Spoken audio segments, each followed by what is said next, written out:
Vous vous retrouvez pour Sortie Plein Sud, j'espère que tout va bien pour vous, j'espère que je vais retrouver ma voix en fin d'émission. En tous les cas, bienvenue sur cette LTV, sur Télémiroir pour ce nouveau rendez-vous avec un programme bien sympathique, notamment de la neige, ambiance les bronzés, il y aura de la neige à 7, c'est pas une bêtise, c'est la fête de la neige, ce sera l'aménagement d'une piste, la rue Paul Valéry, ce sera la fête ce week-end, 6e édition, samedi et dimanche, c'est pour la bonne cause. Dans un instant, nous aurons notre invité, c'est Jean-Claude Bourret, alors il est journaliste, il a fait plein de présentations de journaux télévisés, mais il viendra nous parler d'une énigme qui passionne le monde entier. Si je vous dis le secret de la bête du Gévaudan, je suis sûr que vous connaissez. Il a sorti, il est l'auteur de 2 bandes dessinées. C'est tout nouveau, tout beau. C'est dans le quartier de la Gare à Montpellier. C'est le Comedy Club chaque 2e mercredi. Ça tombe bien, mercredi prochain, il y a un événement. Ses organisateurs seront là. Les Staps, eux, ils font la fête avant les vacances. C'est jeudi prochain à la Villa Rouge pour la soirée Noël et la soirée Cotillon. Une entrée gratuite, on en parlera. Et puis on va parler aussi de bandes dessinées ce soir avec Jean-Claude Bourret, mais aussi avec vous. Bonsoir Norbert Grasset. Bonsoir Julien. De la librairie Sorams, 2 BD à l'honneur ce soir. 2 BD à l'honneur ce soir, oui. 2 belles BD, de très belles BD. Lydie de Zidrou et Toxic de Charles Burns. On en parle dans un instant.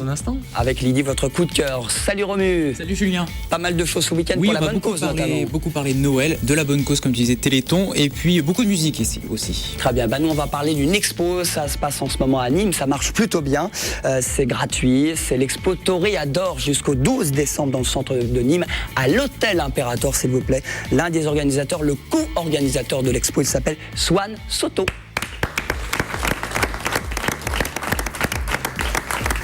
Bonsoir Swan. Bonsoir. Bienvenue en tous les cas pour nous parler de cette exposition à l'hôtel Impérator qui s'appelle Toréador. Justement, on va parler de toreros dans cet hôtel 4 étoiles de Nîmes. Alors, si c'est cet hôtel, vous ne l'avez pas choisi par hasard parce qu'il y a une histoire, cet hôtel Impérator avec l'univers de la tauromachie.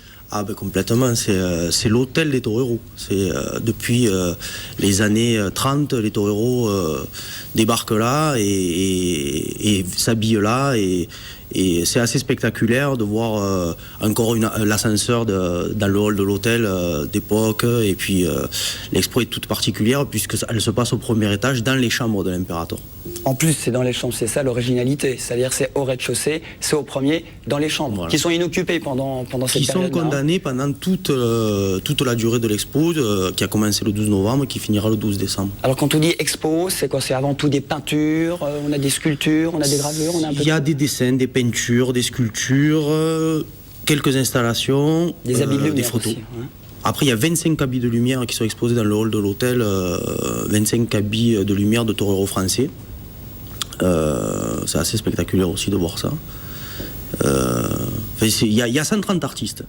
Il y a 130 artistes qui exposent, donc il y a beaucoup de choses, beaucoup de courants et beaucoup de choses à voir. Habit de lumière, c'est quoi exactement? Dites-nous. Habit de lumière, c'est le costume que porte le torero dans les corridas formelles. Avant d'aller dans l'arène. Costume tout en paillettes, tout brodé. Il y a des costumes célèbres qui sont exposés dans l'hôtel là? Alors c'est pas les costumes qui sont célèbres, c'est ceux qui les ont portés souvent.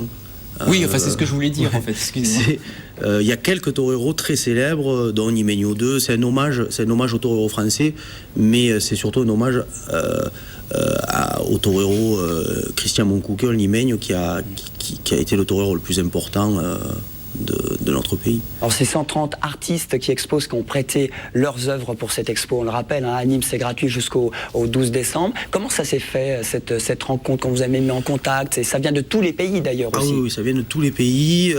L'instigateur du projet, le maître d'œuvre du projet, c'est Claude Viala, qui a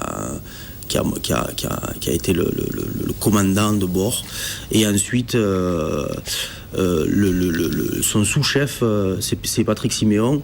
C'est lui qui est le commissaire de l'exposition. Et ensuite, l'impérator a beaucoup participé, les amis du musée des cultures taurines de Nîmes aussi.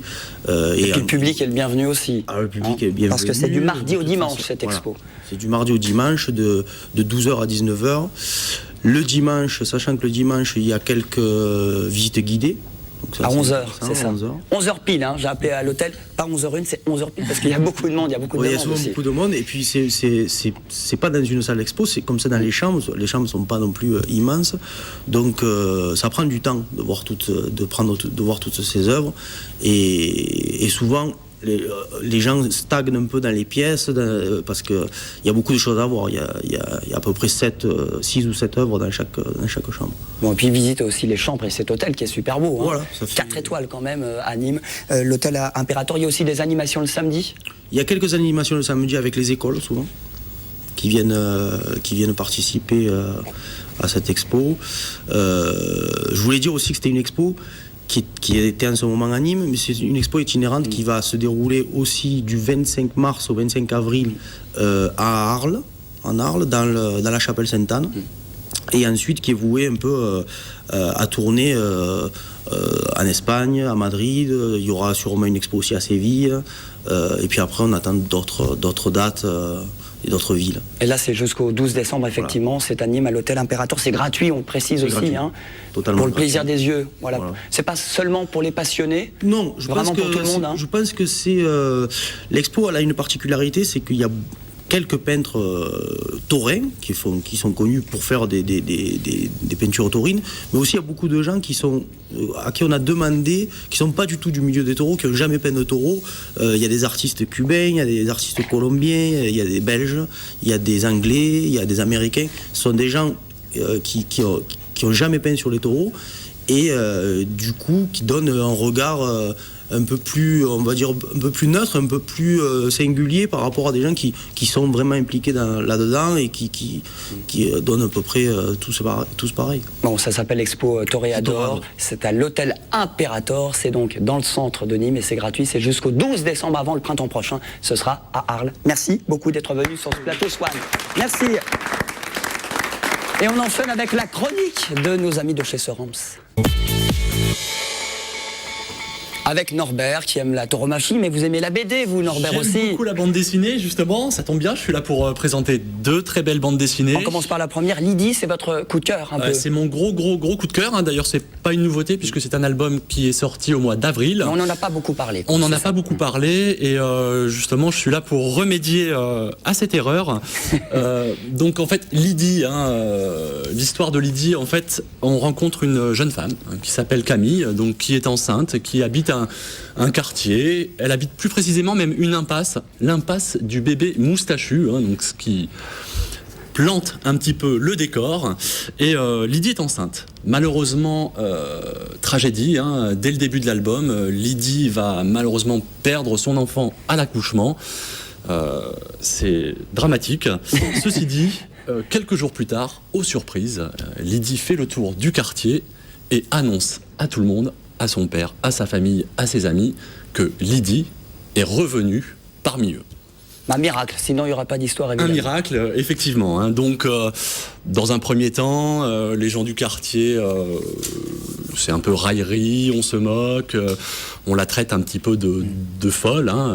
Et petit à petit, parce qu'on découvre que ce quartier, en fait, c'est un peu comme une grande famille, petit à petit, les gens, au lieu de continuer à être un peu méchants et à repousser la différence, vont accepter la vision donc de Camille, que Lydie est donc revenue parmi eux. Il y a une solidarité. Il y a une énorme solidarité. Le médecin se lève la nuit, par exemple, pour aller soigner Lydie, qui donc n'existe physiquement pas. Le curé, après certes quelques bonnes pintes de bière, va accepter de baptiser l'enfant. C'est une première. Donc voilà, un portrait de personnage très haut en couleur. Et surtout, ce qui a vraiment de bien, en fait, le coup de cœur, c'est le sujet, c'est le deuil, donc un sujet difficile, mais là, Zidrou ne tombe jamais dans le pathétique, dans le triste. On est toujours sur le renouveau, l'émerveillement, la solidarité, surtout un espace de liberté énorme, puisque là, les gens ont le choix d'adhérer ou pas à la folie, et ils font le choix d'adhérer à la folie de Camille. Voilà, parce que c'est Zidrou, effectivement, qui est le scénariste de cette BD qui s'appelle Lydie. C'est votre coup de cœur. C'est sorti le 16 avril. Tout à fait. Elle coûte combien ? 14,50 €. C'est une très très belle bande dessinée, un bel hommage au maire aussi, une grande réussite. Moi, je crois qu'il faut se précipiter sur cet album. Bon, on peut se précipiter sur votre deuxième BD, c'est moins votre coup de cœur, mais ça s'appelle Toxic. Également, Toxic, voilà, tout à fait. Une BD USA, un peu. USA de Charles Burns, donc qui avait participé notamment il y a 2-3 ans, je crois, à un film d'animation qui avait eu un certain succès, qui s'appelait Peur du Noir. Et la couverture est originale. La couverture originale. Elle nous rappelle un peu Tintin. Exactement, exactement. Il y a un petit coup de cœur à Tintin. Je pense que Charles Burns est très imprégné. Voilà, on voit la couverture actuellement. Charles Burns est très imprégné de la culture européenne. Et alors, dans cette bande dessinée, Burns nous fait rencontrer un personnage, Doug, un adolescent, qui va nous raconter un peu les histoires qui lui arrivent, son quotidien, ses angoisses. Ses rêves également, un peu délirants quand même, il faut bien le dire. Il y a de la réalité, il y a de la fiction aussi, Norbert, dans cette tout BD. à fait, parce que ça nous rappelle. L'auteur a puisé dans les souvenirs de sa jeunesse pour donner vraiment au personnage vraiment une densité. On y croit, on croit voir un adolescent. On peut également aussi se projeter là-dedans, puisque les premières amours, les angoisses, alors la relation au père, enfin bon, la vie de l'adolescent, quoi. Voilà. C'est un roman graphique. Alors c'est un roman graphique, oui. Là, la technique graphique est impressionnante. Charles Burns a un travail du trait et de la couleur noire impressionnante. Alors là, pour une fois, pour la première fois, il nous offre un album tout en couleur. C'est vraiment une très belle réussite. Bon, la BD s'appelle Toxic, elle coûte 21 €, c'est ça? Tout à fait. Édition Cornelius. Allez-y. Voilà. Chez Sorams. Chez Sorams Odyssée, Sorams du Triangle, Sorams Alès. Voilà. Avec notre ami Norbert Grasset. Vous bossez où, vous? Moi, je travaille à Odyssée. Voilà, très bien. Merci. Voilà. On salue tout le personnel d'ailleurs de chez Sorams. Merci pour ces 2 BD. Merci beaucoup. On enchaîne avec un autre événement, c'est tout nouveau, tout beau. Ça se passe désormais chaque deuxième mercredi du mois. C'est dans le quartier de la Gare. Ça se passe à Montpellier. Ça s'appelle le Montpellier Comedy Club. Et voici ces 2 organisateurs, Laurent Pitt et Julien Mazerin. Merci beaucoup. Ils sont là. Bonsoir Julien, bonsoir Laurent. Bonsoir. Bonsoir. Laurent, Julien, alors c'est une rencontre, vous deux. Vous ne vous quittez plus parce que l'un qui est de la compagnie Sharpa, l'autre qui organise un petit peu ces événements. Comment ça s'est fait cette rencontre pour arriver à faire des soirées Montpellier Comedy Club chaque mercredi? D'abord, moi, c'est la première fois que je passe à cette télé, donc je voudrais dire bonjour à ma maman. Très bien. Bonjour maman, voilà. Et puis oui, effectivement, c'est une rencontre avec Julien qui vient de Limoges. Moi, ça fait des années que je suis sur Montpellier. Bienvenue à Montpellier, Julien. Merci. Voilà. Et puis, en bon Montpelliérain, je lui ai réservé un accueil. On s'est très chaleureux. On s'est tout, voilà. De la compagnie Sharpa, vous. Voilà, avec la compagnie Sharpa qui a été créée par mon ami David Beau, on fait pas mal d'improvisation théâtrale. Et on a des rendez-vous réguliers sur Montpellier. Et puis on avait déjà en tête de créer cette idée d'une scène ouverte, c'est-à-dire de donner la possibilité à plein d'artistes de pouvoir jouer régulièrement à Montpellier.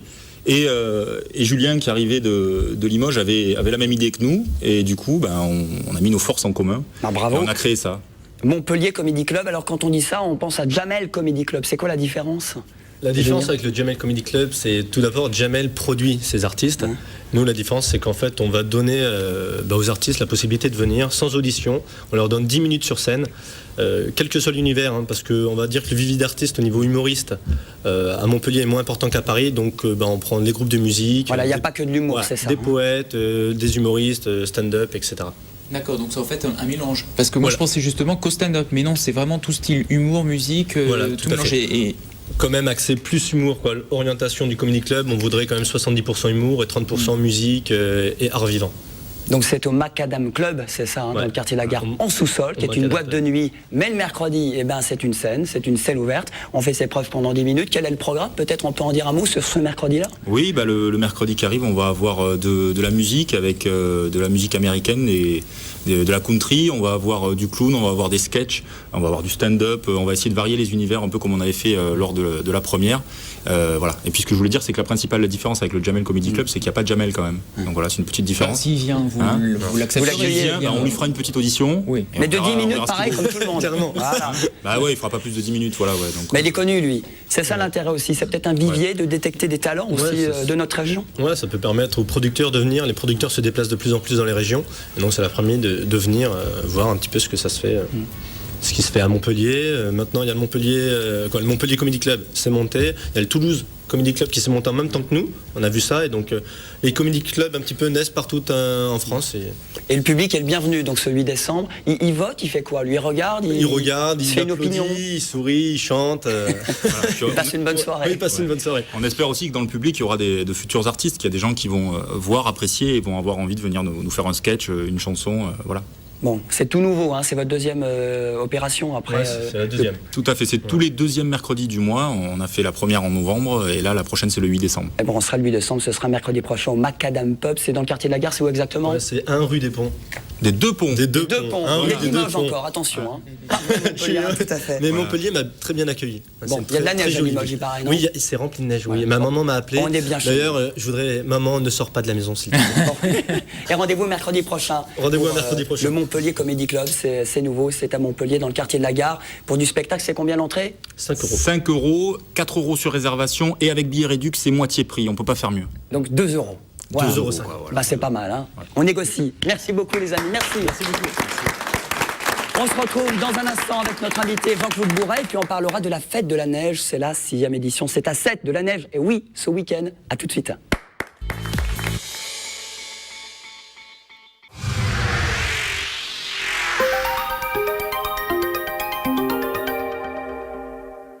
Entrez dans l'ère Opel. Bonjour et bienvenue chez France Auto, votre concessionnaire exclusif sur Montpellier, Sète et Castelnau. Je m'appelle Vincent Vernier, je suis le commercial Opel Entreprise dédié aux professionnels. Vous souhaitez créer, renouveler ou agrandir votre parc de véhicules, je suis là pour vous accompagner et vous conseiller. Opel Entreprise, c'est une gamme complète de véhicules utilitaires, mais également des véhicules de société 2 places et bien sûr des véhicules 5 places. Vous bénéficiez sur l'ensemble de notre gamme de tarifs professionnels très avantageux et de solutions de financement en crédit classique, crédit bail ou location longue durée. France Auto, c'est un vrai service personnalisé avec un atelier rapide sans rendez-vous dans l'une de nos 3 concessions. Et en plus, on répare votre carrosserie pour que vous offriez toujours une image impeccable. En ce moment, ne ratez pas le nouveau Movano en traction ou propulsion et ses 17 mètres cubes de volume utile. Merci de votre confiance et à bientôt. France Auto, l'ambition de l'excellence. Opel.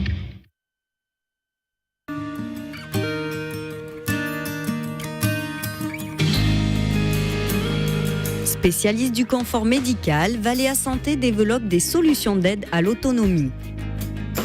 Valea Santé vous invite à découvrir sa nouvelle gamme de vélos et tricycles à assistance électrique. Valea Santé vous propose des véhicules pour tous les styles de vie, des vélos à partir de 1 190 € et des tricycles à partir de 1 600 €. Pour vous permettre plus de mobilité, tous nos vélos et tricycles bénéficient d'une assistance immédiate au démarrage. Valea Santé, la liberté retrouvée.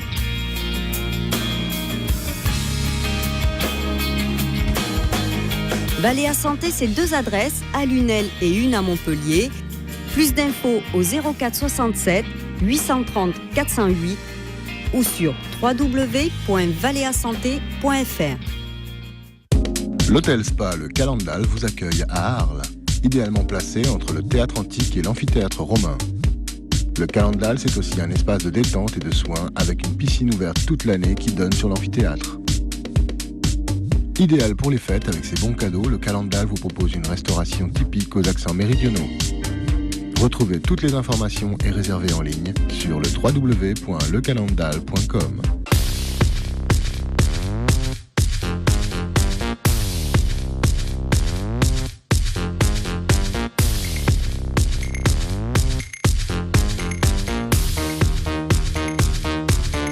McDan autour de chez vous et depuis novembre aussi à Juvignac.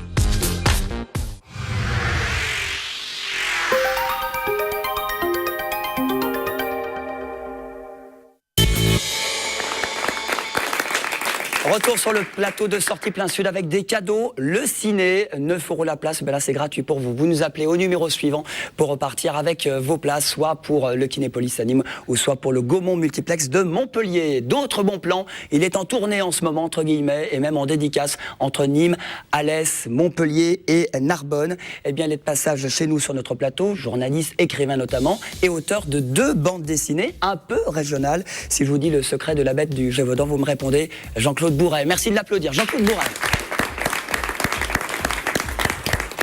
Bonsoir Jean-Claude.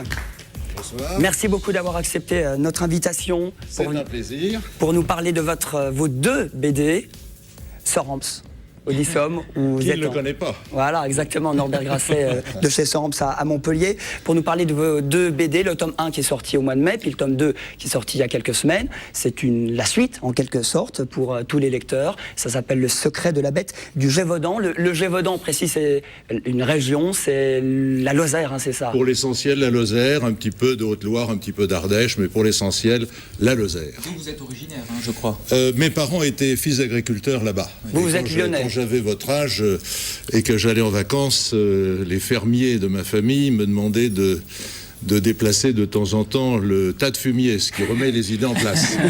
Et on vous parlait déjà aussi à l'époque de cette fameuse bête du Gévaudan, parce qu'au final, c'est une histoire vraie, déjà, pour poser les choses. Voilà, vous avez tout à fait raison. Moi, ce qui m'a agacé, c'est que quand j'ai commencé à m'intéresser à la véritable histoire de la bête du Gévaudan, j'en avais évidemment entendu parler en permanence, même au niveau international. Elle est très connue, cette histoire. Elle est connue pour une raison simple, c'est qu'il y a eu plus de 100 morts. À mon avis, il y a eu entre 200 et 300 morts, mais il y a beaucoup de documents qui ne sont pas parvenus jusqu'à nous. Ça s'est passé entre 1764 et 1767. Ça a été une affaire absolument terrible. Dans cette région, il y avait une peur qu'on ne peut pas imaginer.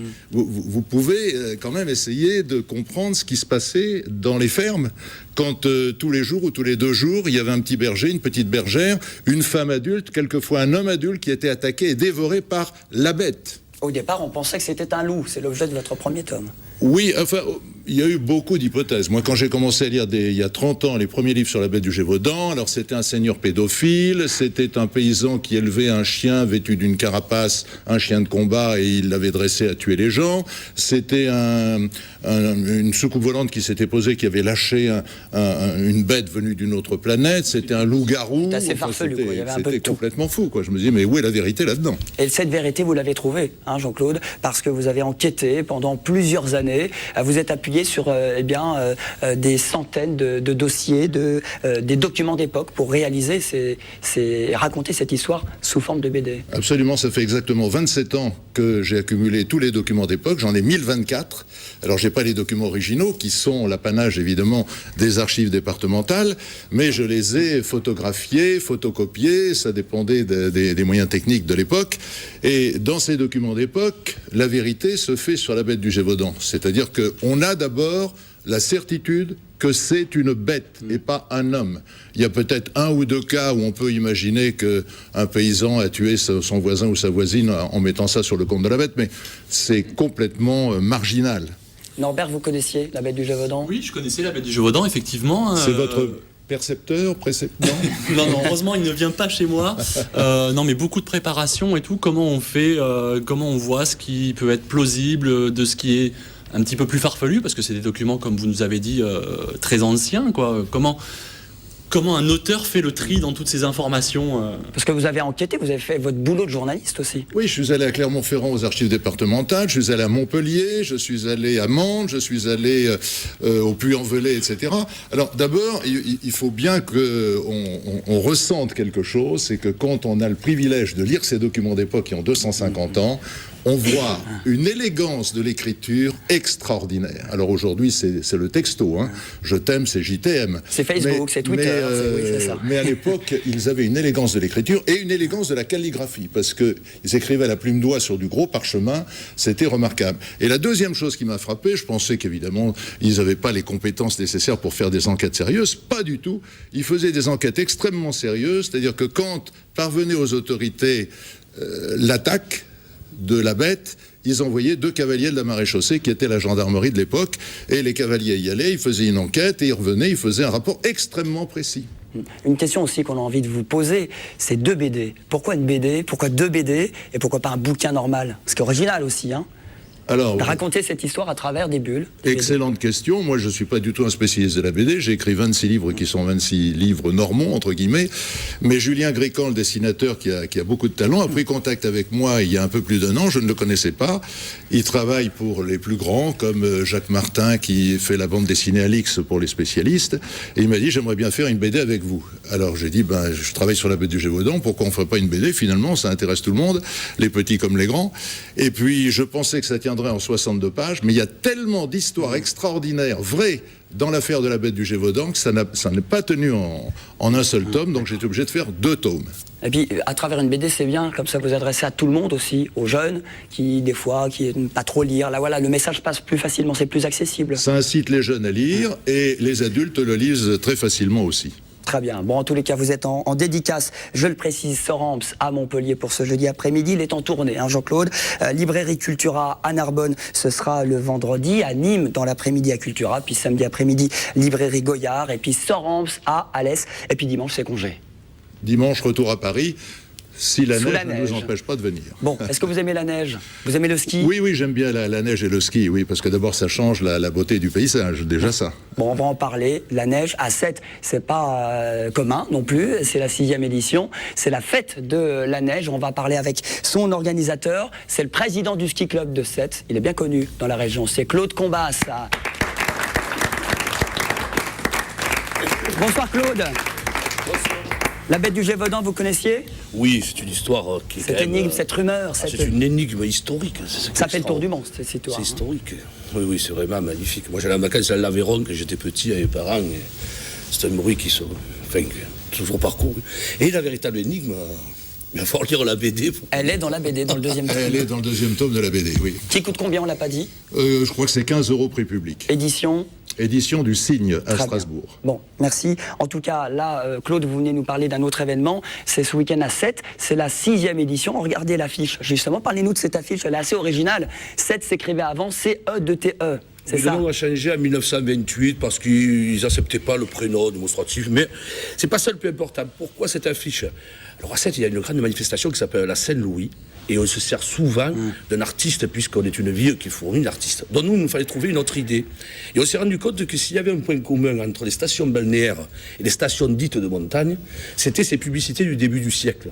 Il faisait intervenir déjà des artistes qui faisaient de très belles affiches. Font-Romeu en a sorti par une dizaine, où il y a le Grand Hôtel, où il y a la patinoire, où il y a le golf. Avant le ski, mais on va dire les stations de montagne, celle de Chamonix, enfin, il existe. Et les villes de bord de mer faisaient la même chose. Alors nous, on a fait un mix. On a pris des affiches de cette cité balnéaire du début du siècle, et dessus, on a élevé le Mont Saint-Clair, qui est à 180 mètres, on a dû en faire en 2008. Bon, en tous les cas, de la neige, Claude, il y en aura tout au long du week-end, pas dans tout Sète, mais dans une seule rue, qui s'appelle la rue Paul Valéry. D'où est venue cette idée? On voit ces images, là, voilà, c'est bien à Sète, ce sera ce week-end. Comment c'est venu, Claude, de créer une animation et de recouvrir une célèbre rue, qui est la rue Paul Valéry, et de l'enneiger? En plein centre-ville, alors. Ouais. L'idée, elle vient d'abord d'un personnage haut en couleur à Sète qui s'appelle Thierry Ginoux, dit Boule, qui a fait un pari avec des journalistes. Il a fait un pari avec des journalistes qu'il enneigerait la rue, et la pression est montée, en fin de compte, il y a 6 ans en arrière. Et comme on est très très copains et qu'on fait partie du même ski club, un jour on l'a mis en évidence. Et comme à Sète, c'est un peu comme à San Francisco ou à Rhodes. Il n'y a que des rues en pente. Alors si on met de la neige, ça fait une piste de ski. Elle vient d'où cette neige? Alors elle vient, alors là on va dire que vous avez vu, c'est pas original, puisqu'il y a la neige dans toute la France. Sauf chez nous, sauf quand même chez nous, sur notre littoral, et encore au moins ça 7. Elle vient de la station de Font-Romeu. C'est 12 camions, c'est 400 mètres. Oh non, on n'en est plus à 12 camions, on en plus 7, ça suffit. Combien? 7. 7 camions. En fin de compte, on a diminué le nombre de camions parce qu'on est des super techniciens maintenant. Il y en a moins, c'est la crise, hein. Il y a moins de neige. Non, c'est pas ça, parce qu'on n'en a pas eu besoin. Il faut dire que dessous la neige, on met aussi, on est vachement aidé par les mareyeurs et les pêcheurs sétois qui nous donnent de la glace avec laquelle ils glacent. Donc, on installe la glace dessous, on met la neige par-dessus. Ça sera une vraie ambiance, un peu les bronzés font du ski, parce qu'il ne fait pas chaud non plus. Il y aura de la neige. On s'adresse à qui? Aux débutants ou aux premières traces, celui qui veut surfer un petit peu sur cette piste, qui veut se faire un petit délire un peu? Bien entendu, à tout le monde. Au début, c'était les Sétois qui venaient pour descendre de la rue Paul Valéry, se faire reprendre en photo et dire « je l'ai fait une fois ». Maintenant, c'est plutôt les enfants. Parce que ce qui nous plaît, en fin de compte, dans notre projet, c'est qu'on fait skier, il y a 2 ans, on a fait skier 1200 personnes. par tranche de 2 heures. C'est ce qui est beau en fin de compte. Parce qu'on aurait pu mettre de la neige, mettre un tremplin, à faire revenir des spécialistes et qui sautent dessus. Donc ce qui est beau, c'est que c'est une fête populaire, parce qu'on arrive à se faire skier par tranche de 2 heures, 150 par 2 heures, pendant le week-end, 1200 personnes. Alors beaucoup d'enfants, mais beaucoup de curieux, et beaucoup de gens, c'est devenu une fête populaire, et beaucoup de gens qui viennent faire la fête avec tout ce qui se passe un peu autour. Puis des animations autour, descente au flambeau, il y aura de la sculpture sur glace. Voilà, 2 descentes au flambeau, un sculpteur sur glace, un carré neige aussi, 100 mètres carrés qu'on installe, ou là-bas du ski club, on construit un igloo, un bonhomme de neige, voilà. Bon, et la rue Paul Valéry, elle est comme ça, hein. Il n'y a pas de téléski, je le précise. Donc faut non, il n'y a pas de téléski, non, ça suffit. Je vais souvent à 7, mais je savais pas qu'il y avait un ski club aussi. C'est quoi un ski club? Vous faites quoi tout On est un important ski club de loisirs qui existe depuis 1963. Alors c'est rigolo, on est une ville de bord de mer mais qui a un gros passé ski. Si j'ai 30 secondes, je vous explique pourquoi. C'est que la ville de Sète a été la première en 1964 à organiser des classes de neige dans le département de l'Hérault. Par exemple, les premières expériences ont commencé à la fin des années 50 à Paris. Et donc en 1964, ils n'envoient pas 10 petits, ils envoient 500 enfants pour une ville de 40 000 habitants. Et donc, le ski club a commencé en 1963. Alors on est un gros club de loisirs, mais cette année, la cerise sur le gâteau, c'est qu'on a quand même le président de la Fédération française de ski qui vient samedi à 7, c'est-à-dire Michel Vion. Il va se dévaler la pente. Un ancien champion du monde, il quitte Megève. Les Jeux Olympiques, ça se trouve. Eh bien, il y a une grosse surprise samedi par rapport à ça. Bon, et en tous les cas, c'est pour la bonne cause aussi, parce que vous versez une partie des forfaits qui seront vendus au Téléthon. C'est combien le forfait d'ailleurs? Eh bien, c'est 3 francs pour skier 2 heures et on reverse 3 francs. Bravo. Je suis resté dans les. 3 euros? C'est 3 euros et 1 euro est reversé automatiquement par rapport au Téléthon. Voilà, donc ça peut faire plus de 1000 forfaits vendus. Bon, c'est pour la bonne cause. C'est une belle opération, 6e édition. Merci beaucoup, Claude. Allez. Merci. On enchaîne avec de la musique. C'est un événement qui aura lieu demain, vendredi, à la salle Victoire 2. C'est un Saint-Jean-de-Védas, c'est près de Montpellier. Ça s'appelle les auditions régionales du Printemps de Bourges en plein hiver. La directrice de cette salle, Isabelle Petit. Bonsoir Isabelle. Bonsoir. Vous aimez le ski? Ouais. Ouais, sans plus. Hein. Non, mais j'ai des problèmes de genoux, donc c'est pas très adapté. Bon, vous préférez la musique? Vous préférez non, le Printemps de Bourges? Non, c'est pas une question de préférence, c'est pas la même chose. Bon, en tous les cas, Isabelle, parlez-nous un petit peu de cet événement qui aura lieu vendredi. C'est quoi? C'est pour qui? C'est le Printemps de Bourges qui aura lieu dans quelques mois? Voilà, c'est une présélection en quelque sorte? C'est dans le cadre de la sélection de ce qu'on appelle donc les découvertes du Printemps de Bourges, qui existent, donc ces découvertes depuis 26 ans. Ce sont des groupes de toute la France, de jeunes groupes qui sont présentés lors du festival au public et aux professionnels. Et donc chaque année, il y a une sélection qui se fait dans chaque région de France, en Languedoc-Roussillon comme ailleurs, avec entre autres un concert, une audition régionale à laquelle participent des groupes qui ont été sélectionnés en amont. Voilà, il y a un jury, qui est le jury, c'est le public aussi qui participe, qui vote un peu? Non, le public est surtout là pour soutenir et encourager les groupes sur scène. Il y a un jury qui est en partie régional et un jury national. Bon, et s'il convainc le jury, eh bien sur la scène du Printemps de Bourges du 20 au 25 avril prochain. Alors il y a 6 groupes régionaux qui vont se produire demain vendredi. On peut faire un petit tour d'horizon rapidement. Camisole pour commencer, un groupe de Béziers. Camisole, groupe de Béziers, qui est entre rock et chanson, bien qu'aujourd'hui, en termes d'arrangement, il soit vraiment beaucoup plus dans la catégorie chanson. Quelque chose de très bien travaillé, des textes vraiment intéressants. Très bien. En tous les cas, voilà, musique un peu rock aussi. Hein. Oui, ça dépend de ce qu'ils choisissent comme option au niveau de l'instrumentation. Très bien. Mais là, ça sera chanson. C'est Camisole. Ouais. Autre groupe, c'est Jack of Heart. Ça, c'est un groupe de Perpignan qui ont sorti leur premier album d'ailleurs. Oui, qui ont sorti leur premier album il n'y a pas trop longtemps. Et là, on est dans une tradition de rock garage avec quelques influences du côté de Pink Floyd. C'est quelque chose qui cite. C'est pas ce qu'on entend le plus, mais voilà, quelque chose de très, très énergique. Skeleton Band, on les avait reçus sur le plateau de Sortie Plein Sud. Ils avaient déjà participé à cette présélection l'an dernier, tout à fait. Bah oui, ils ont tout à fait le droit, donc ils sont pas allés à Bourges. On les accueille avec plaisir. Donc là, on est dans un univers beaucoup plus sombre, qui ressemble un peu à Tom Waits, Nick Cave, quelque chose d'assez blues, voilà, mais un univers vraiment très très particulier et à découvrir, je dirais presque exclusivement sur scène. Bon, ils s'appellent Skeleton Band, ils ont sorti leur 2e album. Là, c'est un univers un peu plus rock. C'est un groupe de Lozère, tiens, peut-être du Gévaudan, qui s'appelle Reverso Mécanique, c'est oui, ça? Alors jeune musicien, la surprise en fait de cette première sélection qu'on a fait sur dossier, puisque c'est un groupe qu'on connaît très peu, qui nous a vraiment plu parce qu'ils ont un projet très original, enfin en tout cas très personnel, et c'est vrai que quand on est aussi jeune, c'est très prometteur pour la suite. Bon, on espère, on croise les doigts pour eux, pour ce groupe formé en 2007. Perfect and Crew, ça c'est plus du hip-hop, c'est un autre groupe demain soir. Hip-hop, mais hip-hop funk, très orienté vers tout ce qui est la joie de vivre et les plaisirs.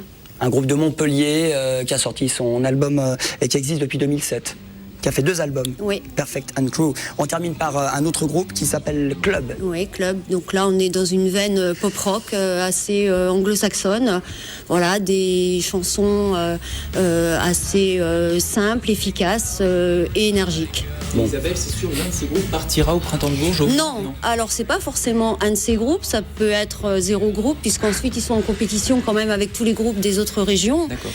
Ça peut être un groupe, ça peut être 2. Ça nous est arrivé certaines années d'accompagner 2 groupes de la région au Printemps de Bourges. Donc il faut vraiment qu'ils soient les meilleurs sur scène et qu'ils soient très convaincants, voilà, pour partir à Bourges. Il faut qu'ils se donnent à fond, il faut que le public vienne demain soir à la salle. Le public, c'est important parce que ça les motive énormément et ça donne beaucoup d'énergie aux artistes quand ils sont sur scène. Maintenant, on est aussi dans une région où il y a une grande créativité musicale, un bon niveau. On a eu une année sans groupe, une année d'accident, entre guillemets. En principe, on a toujours au moins un groupe qui est choisi par le jury national et qui représente la région au Printemps de Bourges. Il n'y a pas de raison. Audition, effectivement, audition régionale pour le Printemps de Bourges, pour l'événement l'année prochaine. C'est demain soir, ça se passe à la salle Victoire 2 à Saint-Jean-de-Védas. C'est l'entrée est gratuite, c'est sur invitation. Voilà, aussi, sur invitation, venez, même sans invitation. On est les bienvenus. Exactement. Bon, merci beaucoup Isabelle, merci. On se retrouve dans un instant. Merci Claude Combas pour la fête de la neige ce week-end pour la bonne cause. Et puis merci beaucoup Jean-Claude Bourret pour votre événement, votre sortie de votre dernière BD. Il y en a 2. Achetez-la, ça peut être un bon cadeau effectivement. Et puis bonne tournée pour les dédicaces et les rencontres. Merci Jean-Claude. Sympathique. Merci beaucoup. Allez, à tout de suite.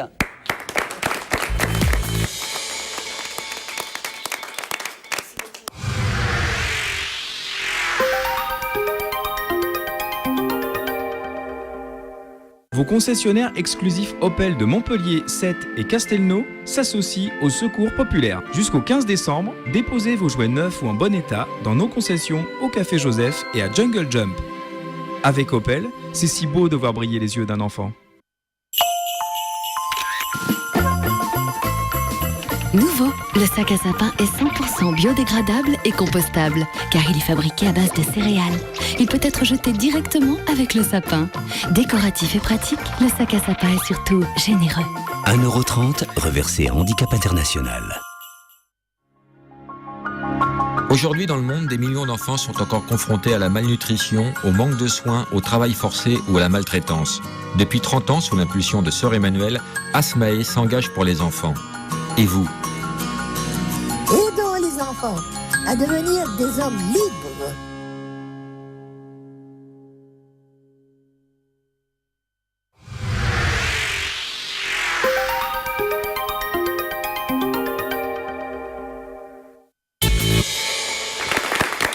Retour sur le plateau de Sortie Plein Sud pour cette dernière partie, les bons plans du week-end. Ce sera son anniversaire, c'est la sortie d'un album. C'est une belle soirée en perspective, ce sera le 15 décembre prochain au JAM à Montpellier. Merci de l'applaudir, il est à l'origine de ce CD, Jean-Pierre Liabador. Bonsoir Jean-Pierre. Bonsoir. Alors bon anniversaire avec un peu d'avance. Merci beaucoup. Pour le mercredi 15, effectivement, le 15 décembre. Exactement. Pour la sortie d'un album, vous êtes montpelliérain, vous êtes, je précise aussi, souvent avec votre guitare, vous êtes auteur, vous êtes compositeur, vous êtes musicien, et vous avez sorti une 12aine d'albums environ. Voilà, et le dernier, c'est l'événement, il s'appelle Voices. Alors c'est un nouveau virage, parce que là, il est différent. Vous l'avez composé pas pour vous, pour des autres, et en plus pour des femmes. Alors, ce qui s'est passé, c'est que, on peut dire, en 25 ans de carrière, j'ai fait, comme vous l'avez dit, une douzaine d'albums, mais la spécificité, c'était que c'était de la musique instrumentale. C'était du jazz instrumental, soit acoustique d'ailleurs, soit électrique.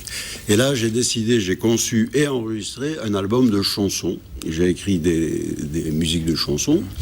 Ma fille a composé les paroles et j'ai fait appel à différentes voix chanteuses qui habitent la région pour incarner ces textes et ces mélodies. Donc c'est vraiment, oui, c'est un album à part qui sort et c'est un album de pop songs. Hein. C'est d'ailleurs marqué a bunch of pop songs, c'est-à-dire un bouquet de pop songs. Il est très sympa. Je préfère le mot pop songs. Pop songs, très bien, on dira comme ça. Voilà. Vous avez composé pour 6 artistes régionaux, 6 artistes au féminin. Oui, ouais, absolument. C'est-à-dire qu'il y a 4-5 voix principales qui chacune interprètent 3 chansons. Donc ça fait 13 compos sur cet album. 13, 14, c'est en français, c'est en anglais. C'est en français, c'est en anglais, exactement. Il y a certains artistes régionaux, c'est quoi comme tendance musicale? On peut en citer un ou deux, des artistes? Alors les artistes, bien sûr. Alors donc il y a la voix de Chloé Monin, qui fait par ailleurs partie du groupe Scotch et Sofa, je ne sais pas s'il est... Hein. On l'avait reçu.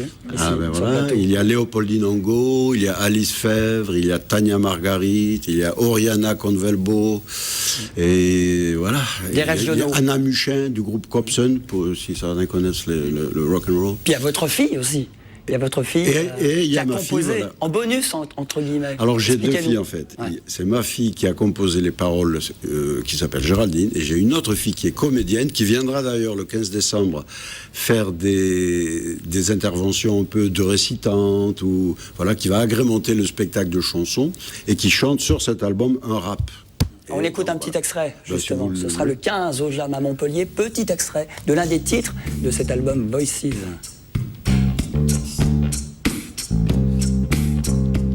Il y aura votre fille et tout le monde sera là aussi. Tout le monde sera là, il y aura énormément de monde. Je fête mon anniversaire.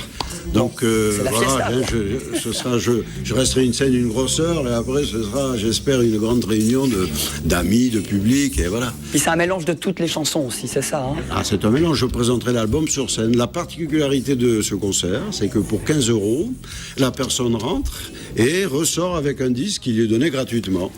Rose pour les filles, bleu pour les garçons, comme autant des cornets surprises. Voilà, il cherchait le mot. Bon, c'est le 15 décembre. C'est le 15 décembre au Jam. Au Jam à Montpellier, avec le CD offert, donc une belle soirée. Puis votre album s'appelle Voices, il sortira en 2011, hein, pas tout de suite. Il sortira en 2011, là c'est une primeur, je tiens à fêter ça sur Montpellier un peu avant la sortie. Bon. Enfin, un trimestre avant la sortie. Bon, bah, retenez Jean-Pierre Yabador, retenez qu'il adore le jazz, la guitare, retenez que c'est un artiste montpelliérain, puis son anniversaire c'est le 15 décembre avec une belle soirée qui coûtera 15 €. Exactement. À partir de quelle heure? 21h. 21h, après l'apéro. Donc c'est le Jam, quartier près d'Arène. Exactement. À Montpellier. À Montpellier. Bon, bah voilà, super. On a fini. Merci Jean-Pierre. Merci. La musique, vous aimez Noël, vous aimez aussi? Ah, j'adore Noël. Bon, on va en parler, ça tombe bien, parce que c'est un nouveau rendez-vous. C'est à Nîmes, tiens, ça se déroule ce samedi en plus, c'est gratuit. C'est le marché de Noël des créateurs à Nîmes. C'est pas le marché Noël, hein, 100%, mais c'est le marché des créateurs, première édition. Ça se passe sur le parvis de la Maison Carrée. L'organisateur, il s'appelle Age. Il est là. Bonsoir Age. Bonsoir. Artiste et organisateur de l'événement. Oui, enfin, depuis longtemps, je m'intéresse à l'espace public et puis à un moment donné, dans mon parcours, je suis arrivé à devenir organisateur. Peintre et photographe. Peintre, photographe, voilà, et puis j'écris notamment. aussi. Ouais. Et Marché des créateurs, ça existe à Marseille. Là, vous déclinez version nîmoise, première édition. C'est quoi exactement le Marché des créateurs ce samedi à Nîmes? Alors oui, effectivement, on est à Marseille depuis plus d'une dizaine d'années. À Marseille, ça continue, hein, parce que on le fait le 10, 11, 12 et 17, 18, 19 décembre aussi. Ce sont des grosses éditions, c'est 250 participants. Bon, ce sont des événements désormais nationaux. Et à Nîmes, on est présent en mai. Et on s'est dit, tiens, pourquoi pas essayer d'occuper cet espace magnifique qui est le parvis de la Maison Carrée. Et on fait une proposition avec une 50aine d'exposants qui présentent aussi bien de la peinture, de la sculpture, de la photo, de la céramique, du bijou, de la création textile. Toutes sortes de domaines qui sont présentés dans une gamme de prix qui est très étendue. Donc je pense que tout le monde peut y trouver son compte avec des sensibilités aussi présentes qui sont très variées. Le pull que vous portez, c'est un pull que vous avez fait vous-même avec les Non, c'est le pull d'une créatrice qui s'appelle Leila Sarah Look & Me. C'est une pièce unique, donc j'ai la chance qu'elle me l'ait offerte. Elle ne sera pas en vente, Anime, attention. Ça dépend de la proposition. Il faut négocier. On peut négocier avec Age. Bon, il y en a pour tous les prix, c'est ça, c'est le bon plan Anime ce week-end. C'est surtout, ça peut être une idée cadeau à 3 semaines de Noël quand même. Oui, tout à fait. Nous, on a l'habitude de dire 1001 idées cadeaux, tant d'émerveillement. C'est un endroit finalement propice aussi à l'émerveillement, et c'est une sélection quand même qui est assez importante. C'est-à-dire, moi, j'ai à cœur de présenter des gens qui ont vraiment des choses originales à montrer. Exemple, les objets les plus insolites qu'on va voir à Nîmes, qu'on pourra acheter, c'est quoi? Je pense que 80% des objets qui sont présentés sont des objets insolites. Donc ça serait difficile pour moi de privilégier une personne plus qu'une autre. Donc j'invite en fait tout le monde à venir découvrir, et puis à venir aussi nous rencontrer, parce que c'est un lieu aussi d'émulation, un lieu de stimulation.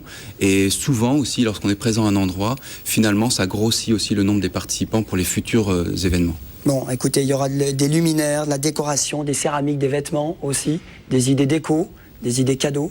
Tout à fait, il y a toutes sortes de domaines. Donc aussi bien pour la maison qu'à porter, qu'à offrir, à s'offrir. Donc il y en a vraiment pour tous les goûts. Bon, et tous les prix, c'est surtout ça qu'il faut retenir. Première édition, et j'espère l'année prochaine aussi une deuxième. J'espère, ça dépend aussi de la fréquentation. C'est en plein air, l'entrée est libre.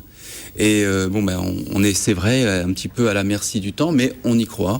Et on le fait depuis des années. Et en général, ça se passe bien. Bon, c'est samedi, sur le parvis de la Maison Carrée, c'est à Nîmes pour cette première édition du marché des créateurs. Et on vous souhaite bien une bonne édition ce samedi.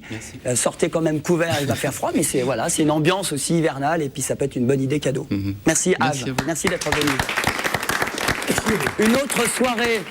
C'est pas ce week-end, ce sera la semaine prochaine. Jeudi, à la Villa Rouge. On quitte Nîmes, on va à Montpellier, on va sur le dance floor avec une soirée étudiante. Ça sent les vacances un petit peu, avec les STAPS. Elle organise cet événement. Merci d'accueillir étudiante Marie Guido.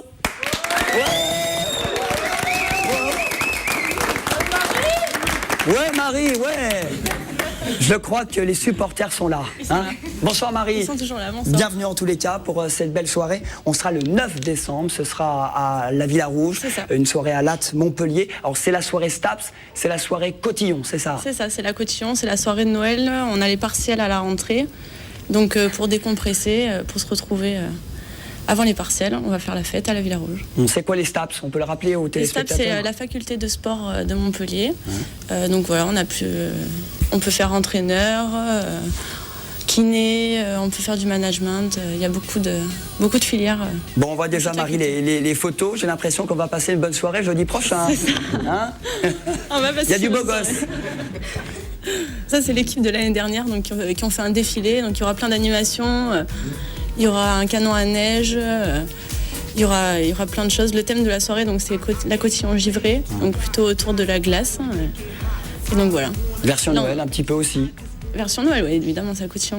Bon, c'est votre dernière soirée avant les vacances? Avant les vacances et avant les partiels. Et l'entrée est gratuite pour tout le monde. Donc c'est un peu une première dans les soirées. Les soirées Montpellier-Rennes, voilà, la cotillon est gratuite. Norbert, il fait oui comme ça de ses sorants. Vous êtes en RTT, vous, jeudi prochain? Je vais peut-être essayer de me débrouiller. On va pouvoir s'arranger pour cette belle soirée. Puis, il faut le préciser, vous l'avez dit, Marie, c'est pas tous les jours, c'est gratuit aussi. C'est soirée étudiante. Voilà, c'est ça. C'est pas gratuit normalement. Donc là, on a voulu faire un petit buzz cette année en STAPS. Et donc voilà, on espère qu'il y aura beaucoup de monde. C'est pas que pour les STAPS, c'est pour tous les étudiants aussi. Pour tout le monde. Pas que les étudiants, tout le monde peut venir. Même Norbert. Même Norbert aussi. Même Norbert. Je trouve ça bien, l'idée d'ouvrir à tous les publics, c'est bien, c'est bien. Voilà. Bon, on peut y aller. Vous avez mis en place des transports. Alors, comment ça se passe? le jeudi, il y a l'Amigo qui est en place. Donc, le départ, c'est à la gare. Ouais. Et il y a plusieurs horaires, 1h, minuit, 1h, 2h du matin. Et le retour, pareil. Voilà, c'est important de rentrer. Si on a bu un petit verre, on ne prend pas sa bagnole. On rentre effectivement avec le service Amigo mis en place par la TAM pour cette belle soirée givrée, soirée Cotillon, jeudi prochain, à la Villa Rouge. C'est ça. On y sera sur le dance floor avec les STAPS qui sont là. Merci à vous. Merci Marie. On termine avec l'agenda d'autres bons plans. On parlait Noël, et bien ça tombe bien, les hivernales ont démarré à Montpellier. Oui, ça sent Noël un peu partout. Montpellier avec les hivernales qui ont débuté mercredi, qui se poursuivent jusqu'à dimanche, avec son marché de Noël, 160 chalets qui sont installés sur l'esplanade Charles de Gaulle et la place de la Comédie. Vendredi, ne ratez pas 18h30 la descente au flambeau avec dégustation de chocolat ou de vin chaud. Samedi également, il y aura une crèche provençale avec des santons fabriqués à Saint-Guilhem-le-Désert, des spectacles musicaux tous les dimanches et à partir du 11 décembre, un champ de neige sur l'esplanade. La neige vient de Font-Romeu comme pour 7. Très bien. Et donc c'est ça, Montpellier jusqu'à dimanche 26 décembre. Très bien. C'est Noël aussi à Nîmes avec le marché de Noël aussi. Oui, qui débute vendredi cette fois-ci et ça se poursuit jusqu'au dimanche 2 janvier. Une dizaine de chalets qui sont installés à la coupole des Halles, donc au 2e étage. Le chalet du Père Noël, lui, est sur la place du marché. Et pour la première fois, il y a une grande roue devant les arènes pour découvrir Nîmes à 12 mètres de hauteur. Une patinoire à partir du 18 décembre au pied de la Maison Carrée. Et aussi à partir du 18 décembre, les spectacles son et lumière sur les arènes. Très bien, il y a le marché des créateurs aussi, samedi, on le rappelle, sur le... Oui, il y a aussi pas mal de marchés itinérants, dont le marché des créateurs qui se déplacent comme ça dans la ville. Et ce sera samedi. On quitte Noël parce que là, c'est pour la bonne cause, c'est le Téléthon, c'est ce week-end. Oui, ne pas oublier le 36-37, vendredi et samedi. Donc, c'est les dons qui sont là pour à la recherche contre les myopathies. Il y a 500 animations dans toute la région. Alors, le village Téléthon, notamment sur la place de la Comédie à Montpellier. Des animations un peu originales comme cette écharpe de 2400 mètres qui va relier 2 communes près de Pézenas, à Lignan-du-Vent, à Margon. Dimanche, pour les plus courageux, rendez-vous sur la plage Saint-Pierre à Palavas pour le bain de Noël, c'est à partir de 11h. Vous avez également une course à pied de 330 km entre Beauvoisin dans le Gard à Beauvoisin dans la Drôme. À Nîmes, rendez-vous sur l'esplanade Charles de Gaulle pour pas mal d'animations. Et puis je crois que les STAPS aussi font des animations pour le Téléthon. Oui, donc nous on aura un stand de crêpes devant notre faculté, donc avenue du Pic Saint-Loup. Vendredi ou samedi ? Vendredi. Vendredi, demain. Vendredi de 9h à 17h. Et on mettra en place un petit parcours du combattant et aussi une session en tartage, donc avec de la chantilly. Voilà. Donc on donne minimum 5 € et on peut entarter tous les membres du BDE. De STAPS. Comme ça, il termine après pour le bain de Noël à Palavas. Hein. Exactement. Hein, voilà. À 11h. À 11h. Bon, c'est le Téléthon, c'est ce week-end. Un numéro à composer aussi, on le rappelle. Hein. C'est le 36-37, avec aussi nos amis du STAPS. Il y a une dizaine d'associations étudiantes. On termine et on continue avec un concert de Fanga. Oui, Fanga, c'est un groupe qu'on avait reçu début septembre. Ils invitaient les Montpelliérains à participer à leur clip au pied du Quorum donc, de Montpellier. Cette fois-ci, ils vous donnent rendez-vous samedi à la salle Victoire 2 de Saint-Jean-de-Védas pour participer à l'enregistrement de leur CD et de leur DVD live. Alors Fanga, c'est un groupe d'afrobeat, un mélange de musique traditionnelle africaine, un mélange donc de musique nigérienne, funk et jazz. Et donc le public, on demande à ce qu'il soit habillé coloré. Le dress code, c'est afro-funk. Samedi à partir de 20h, l'entrée est à 16 € à Saint-Jean-de-Védas. Voilà, pour Fanga en concert, ce sera samedi. On termine par un autre événement, c'est demain vendredi. Voilà. Demain vendredi, ouais. Peter Lutz qui sera à l'Aubard, donc route des plages à Montpellier, un DJ qui fait le tour du monde et qui sera donc... On va écouter. Voilà le tube The Rain qui tourne pas mal en radio. Donc musique dance. Il y aura peut-être cette musique pour les STAPS, hein, pour la soirée quotidienne. Sûrement. Yes. Sûrement. Bon, en tous les cas, c'est ce week-end, effectivement, à l'Aubard, c'est demain vendredi. Hein. Voilà, c'est ça. Là, à partir de 23h et l'entrée est à 13 €. Très bien. À l'Aubard, à Latte, Montpellier avec Peter Lutz. On termine sur une bonne dose de musique. Voilà, merci à tous. Merci à tous nos invités. Merci beaucoup à la technique, aussi à Sophie Carloni, à toute l'équipe, Thierry Crozet. Effectivement, merci Norbert, Nono, hein, pour les intimes de chez Sorams. À la semaine prochaine pour une autre chronique et d'autres aventures. Romu, merci. Les STAPS, merci. Jean-Pierre Eliabador, merci beaucoup. Bon anniversaire au Jam le 15. Age, rendez-vous samedi pour le marché des créateurs à Nîmes. Voilà. Merci à tous. Bon week-end, je vous embrasse. Merci tout le monde. Bye bye.